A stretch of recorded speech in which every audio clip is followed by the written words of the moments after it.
Marilah kita bertolak ke seberang. Bapak, Ibu, saudara-saudari, para orang tua, anak-anak calon komuni pertama yang sedang gencar mempersiapkan diri, seluruh umat beriman yang terkasih dalam Kristus. Pada tanggal 11 Februari 1861, sebelum berusia 52 tahun, Abraham Lincoln meninggalkan Springfield untuk menjadi Presiden Amerika Serikat, dan sembari melakukan itu, ia menyampaikan sebuah pidato besar. Ia melukiskan persoalan tempat yang membuatnya menjadi presiden. Dalam pidato itu, ia berkata, "Di sini saya hidup selama 1/4 abad dan beranjak dari usia muda menjadi tua.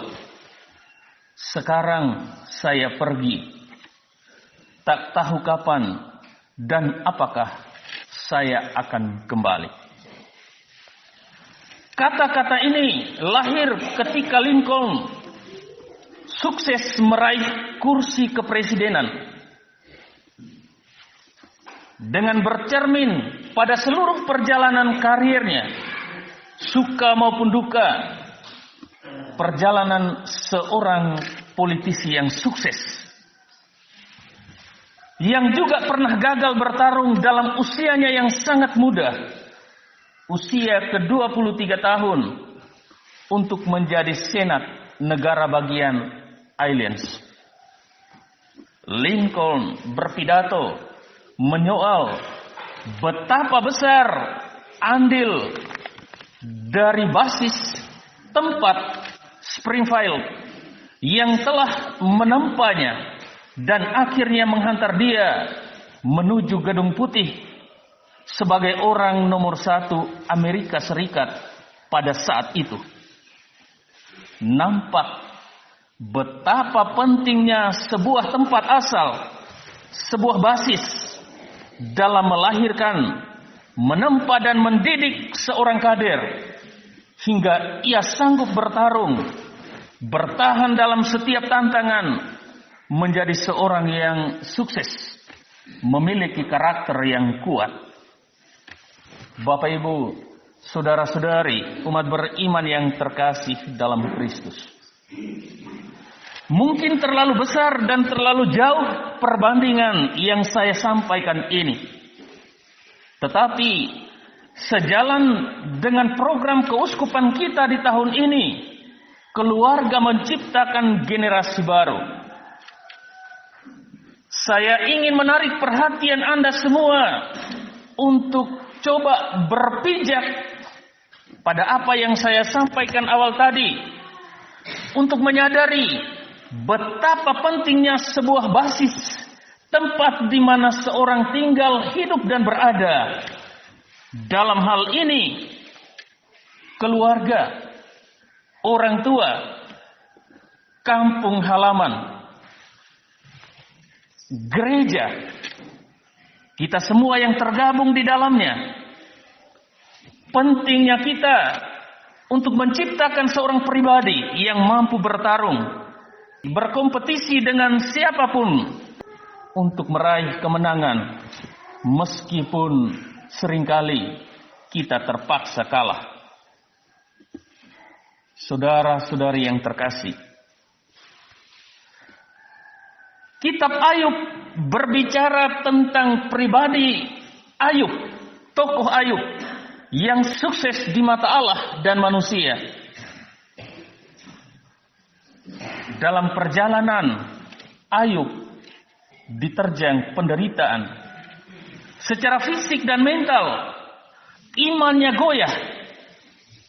Ayub lalu menjadi bahan olok-olokan, hinaan. Imannya menjadi alasan mereka mengolok-olok dia. Disinilah iman Ayub diuji. Di saat itu ia mulai mengeluh, dan mempersalahkan Tuhan.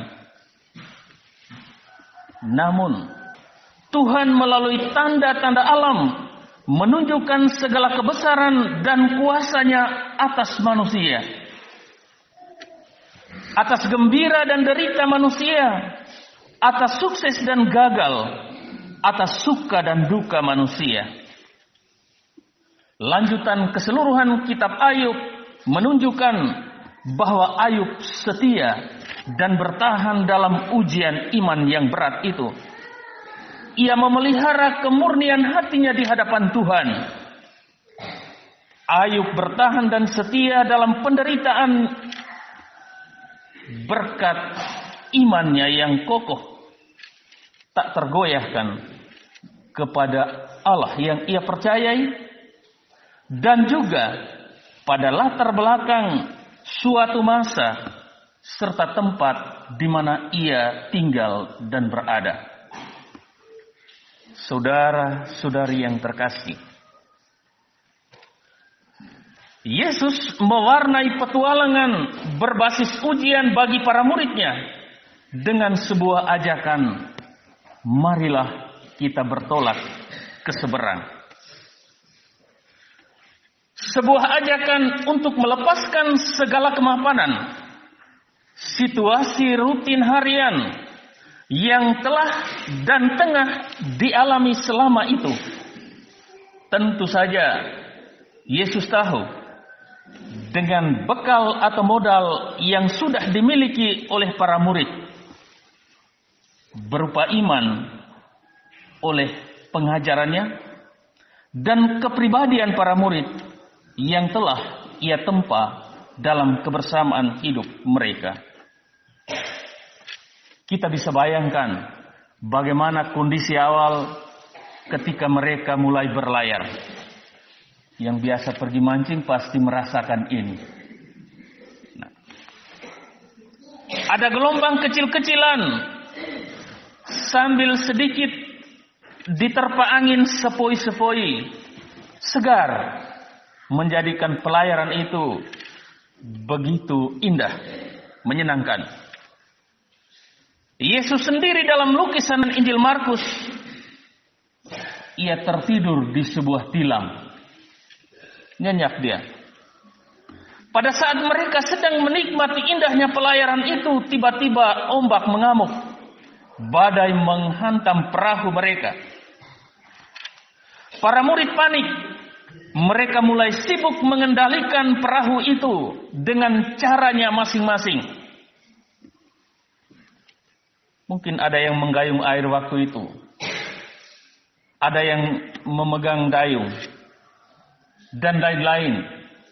Setiap mereka berusaha untuk mengendalikan perahu.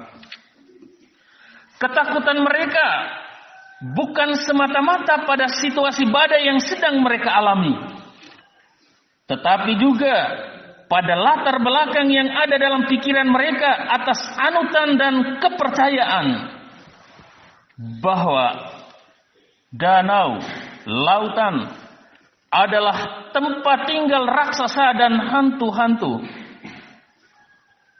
yang membahayakan manusia, dan mereka ini cuma bisa ditaklukkan oleh kuasa Allah. Gelombang dan taufan dilihat sebagai ulah raksasa laut yang saat itu sedang bergerak, mengamuk. Mengintip pada Injil, ada yang menarik bahwa pada saat itu Yesus malah tidur dengan nyenyaknya. Para murid dengan kesal membangunkan dia, yang seolah-olah sedang tidak peduli dengan musibah yang dihadapi oleh mereka. Engkau tidak peduli kalau kita binasa. Mengapa kamu begitu takut? Mengapa kamu tidak percaya? Demikian Yesus menanggapi ketakutan mereka. Kata-kata Yesus ini sebagai suatu peringatan akan pendidikan iman yang telah ia letakkan sebelumnya. Sebelum mereka bertolak ke seberang pada saat mereka masih ada di tempat semula sebelum mereka menuju seberang.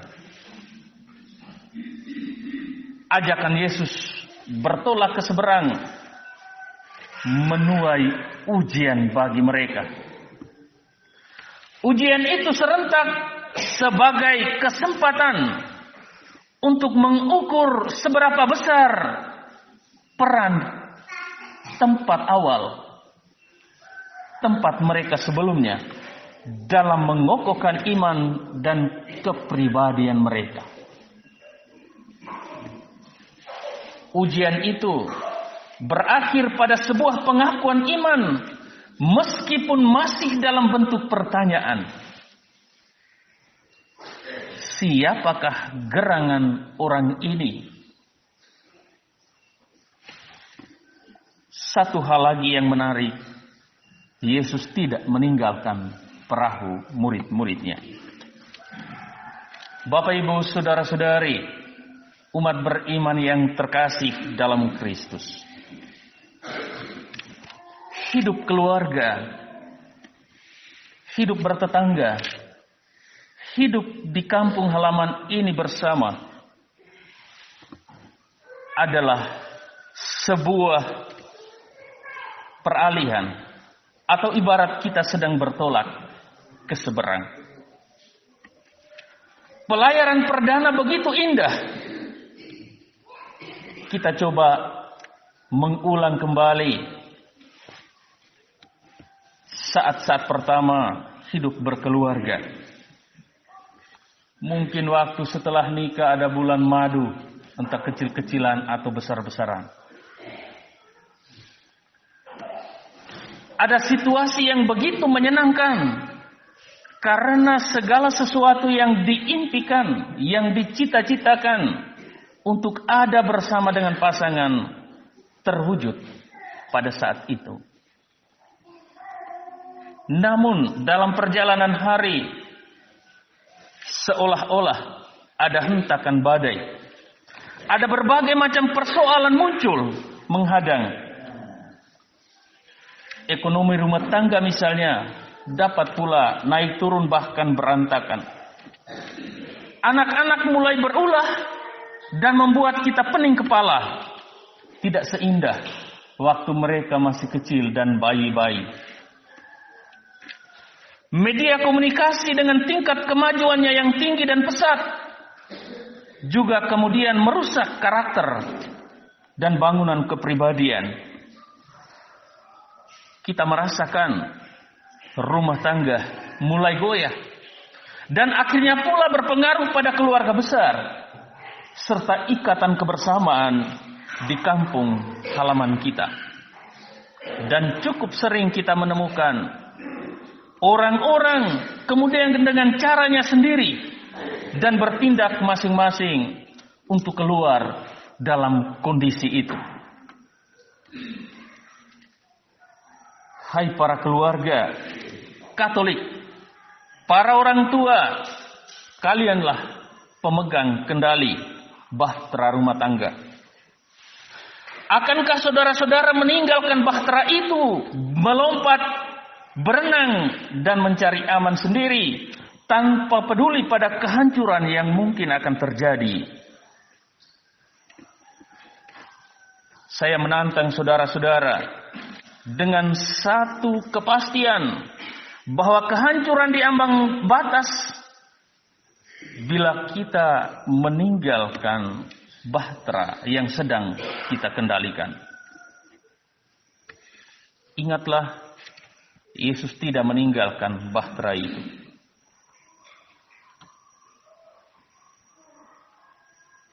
Anda harus menunjukkan bahwa Anda memiliki kekuatan lebih di hadapan anak-anak. Anda harus membangunkan Yesus yang mungkin sudah sengaja Anda tidurkan di pojok doa sejak rumah tangga dibangun. Kita waktu nikah kan ada hadiah ya, hadiah barang kudus yang rata-rata ditempatkan pada posisinya tertentu di pojok-pojok doa. Anda harus menguatkan dan memberikan rasa aman bagi mereka yang ada dalam rumah itu, serta memiliki keberanian untuk menghardik hempasan badai itu. Anda harus pertama menjadi orang yang pertama yakin bahwa ketahanan iman itu sanggup menghalau badai yang sedang melanda. Anda harus menunjukkan bahwa tempat awal, rumah tangga, kampung halaman merupakan basis kekuatan bagi para generasi baru untuk bertahan dan bertarung menghadapi setiap tantangan, mendidik mereka menjadi orang yang memiliki kepribadian yang kuat. Anda harus menjadi orang pertama yang bertanggung jawab atas panggilan hidup serta masa depan mereka. Bapak, Ibu, saudara-saudari, umat beriman yang terkasih, pada kesempatan yang sangat istimewa ini, di saat kita bertemu perdana untuk bersiap-siap menghadapi apa yang paling agung dan kita rindukan, komuni suci pertama nanti, saya mengingatkan sekali lagi kita bahwa saat ini kita sedang bertolak ke seberang. Para generasi baru harus bertolak bersama-sama dengan kita. Saat ini mereka sedang diterjang badai, tak dapat kita pungkiri dalam berbagai bentuknya. Dan kita, Anda dan saya, sebagai nahkoda, janganlah meninggalkan bahtera, janganlah kita meninggalkan perahu. Sebab yakin kita mesti ada bahwa sebentar lagi badai pasti berlalu. Dan anak-anak, para generasi usia dini, para orang muda, Anda harus bertolak dan memang harus bertolak. Berpindah, beralih dari suatu tempat ke tempat yang lain. Juga bertolak, berpindah dari sebuah pola pikir yang lama kepada yang baru. Tetapi pada saat ini, pada kesempatan yang istimewa ini, saya ingin menekankan kepada saudara-saudara bahwa basis tempat di mana kita tinggal dan berada, rumah tangga, kampung halaman kita, memiliki kekuatan yang sangat besar untuk menciptakan dan menjadikan kita orang yang kuat dan tangguh. Karena itu, jangan pernah melupakan keluarga. Jangan pernah melepaskan ikatan kekeluargaan. Jangan pernah mengkhianati kampung halaman. Kita boleh beralih dari satu pola pikir kepada pola pikir yang lain, dari suatu tempat kepada tempat yang lain. Tetapi ingatlah, jelek-jeleknya kampung halaman kita, ia telah menjadikan kita seperti sekarang ini.